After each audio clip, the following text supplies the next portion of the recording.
Hello friends, मैं प्रियंका दूत स्वागत करती हूँ आपका आपके अपने channel blogs to make think में। हमने लास्ट एपिसोड में ग्रह लक्ष्मी के आगमन और उसकी तैयारी राती जगह के बारे में जाना था। आइए आज कैलाश जी के कलम से जानते हैं लाड़ी के पावने के आना, उनके आओ भगत विदाई, मामा भतई की विदाई के बारे में। बंधुओं, कल सुहागरात के 2 दिन बाद अच्छा दिन देखकर भाई अपनी बहन को लेने आते थे, जिसे हम लाड़ी के पावने के नाम से जानते हैं। लाड़ी के पावनों की बहन के ससुराल में काफी आवभगत होती है। लाड़ी के पावनों को विदा करने के लिए पंच आते थे। उनके द्वारा उन्हें कपड़े लत्ते देकर मान सम्मान के साथ विदा किया जाता था। लाड़ी के अपने पियर जाने के बाद ही घर आए मेहमानों को विदा करते थे। उसमें भी सबसे पहले भतई यानी मामा को लेवना बांधकर विदा किया जाता था।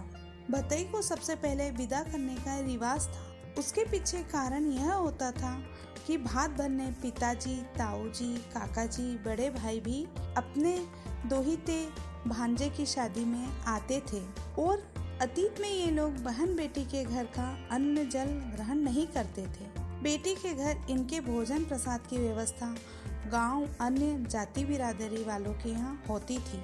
किसी को ज्यादा तकलीफ न हो, इस कारण सबसे पहले भतइयों को विदा करने का रिवाज था। भतई को विदा करने बाकायदा जाति बिरादरी के मोतविल लोग पंच आते थे। बच्चों को कपड़े लत्ते देते थे। बड़ों को पाग बंधाकर तिलक कर सम्मान करते थे। भतइयों के साथ बहुत अच्छा खासा लेवना बांधा जाता था।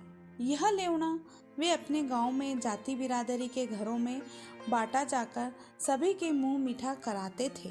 कितनी अच्छी रीति रिवाज थी कि ननिहाल के लोग भी शादी की मिठाई खाकर खुशी में शामिल होते थे। दोनों पक्षों में इसी प्रकार भतई विदा होने के बाद ही अन्य मेहमानों को विदा करते थे।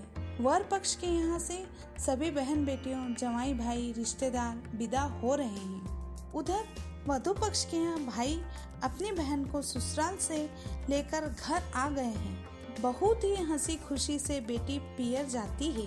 पियर जाते ही उसकी सखी सहेलियां उसे घेर लेती है। वो अपने बचपन की सहेलियों से घर घर जाकर मिलती है। सहेलियां अपने अंदाज में घुमा फिरा कर बातें पूछती है। ससुराल में ननंद, देवर, जेठ, सास, ससुर और घर के सभी सदस्यों के बारे में जानकारी लेती है।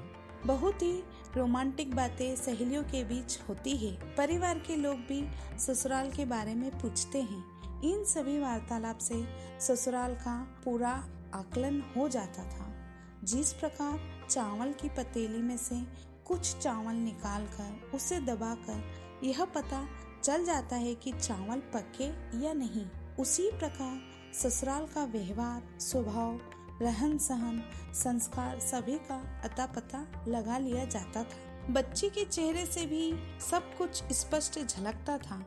वधू पक्ष में बहन बेटियों को छोड़ सभी मेहमान विदा हो रहे हैं। बहन बेटियों को मांडा चपड़ी के पावनों की आव भगत करने के लिए रोक लेते थे। इस कारण कई जवाई भाई भी अपनी पत्नियों को छोड़कर अकेले ही विदा हो गए हैं।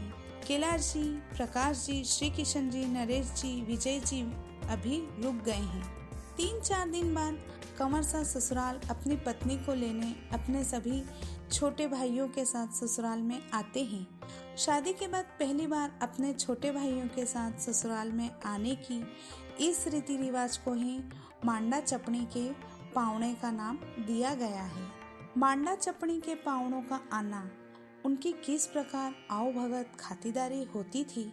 ससुराल में पहली बार आने पर सालियों की हंसी ठिठोली का आनंद लेने की रिवाज, संस्कार, संस्कृति की जानकारी के लिए हमसे जुड़े रहिए। आओ अतीत में चले के नेक्स्ट एपिसोड तक के लिए धन्यवाद।